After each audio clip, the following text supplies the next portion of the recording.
One thing the Prime Minister said yesterday was that these are dangerous times, and he's certainly right about that.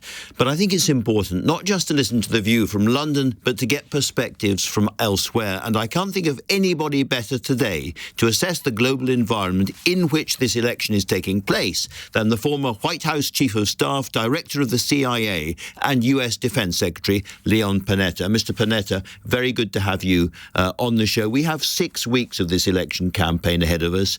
And, of course, a lot can happen around the world in 6 weeks. We have the very, very difficult situation in Gaza. We have a very, very fragile front line in Ukraine. And I wonder, from your perspective, where you think the biggest dangers, the biggest shocks are likely to happen.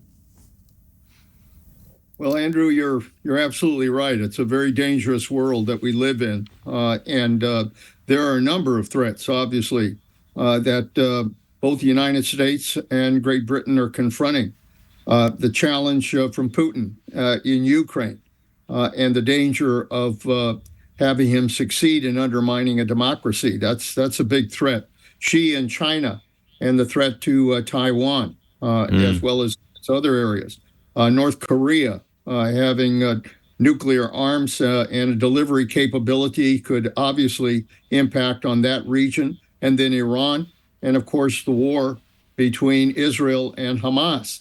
Which at this point is difficult to see how it ultimately ends. So there are a number of issues that are facing democracies from autocracies in the world. Indeed. And it's really important that whoever gets elected in Great Britain, that we maintain the alliance between the United States and Great Britain in terms of confronting these challenges. Well, I was going to ask you, because obviously Great Britain is a much, much smaller player, a much less important economic and military power than the United States. So for a country of our size and in our position, how do you think we should best protect ourselves in this world? What should we be doing, perhaps, that we're not doing at the moment? Well, I'm a believer in alliances. Fortunately, the United States, certainly with President Biden, has been a leader in terms of trying to bring together strong alliances to confront these challenges, particularly with regards to NATO, unifying with the United States and supporting Ukraine.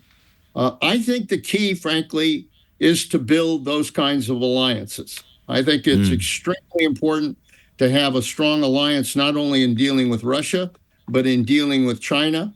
And in the Middle East, to build a strong alliance of Great Britain, France, the United States, and hopefully moderate Arab countries to be able to confront both Iran and terrorism.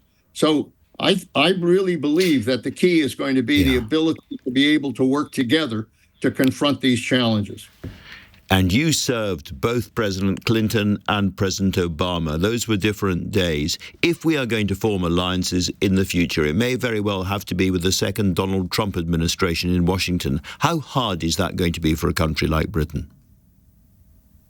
I think it's going to be difficult because President Trump has indicated that he's opposed to the United States really providing world leadership. And that he supports an isolationist kind of approach by this country. We should have learned that lesson a long time ago, that isolationism doesn't work. More importantly, he's talked about withdrawing from the world and actually undermining some of the alliances that we have now.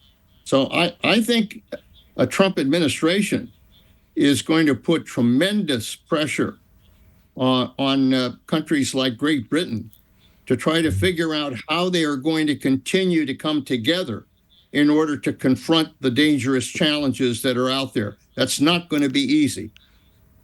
And it may well be one of the biggest policy headaches for any administration after this election.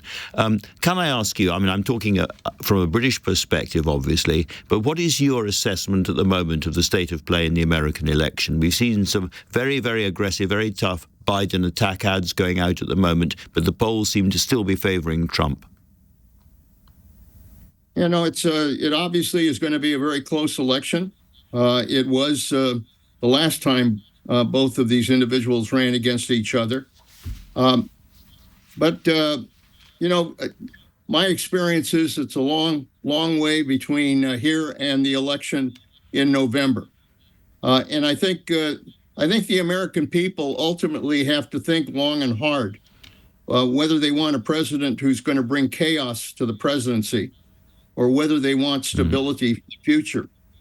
The problem right now is that Donald Trump, even though he swears an oath to, he would swear an oath to support the Constitution, really doesn't support the Constitution, doesn't support the rule of law, doesn't support free and fair elections, basically lies a lot, and is not in favor of world leadership. So there is going to be a tremendous choice that Americans have to make between whether America is going to govern by chaos or whether we're going to govern by leadership.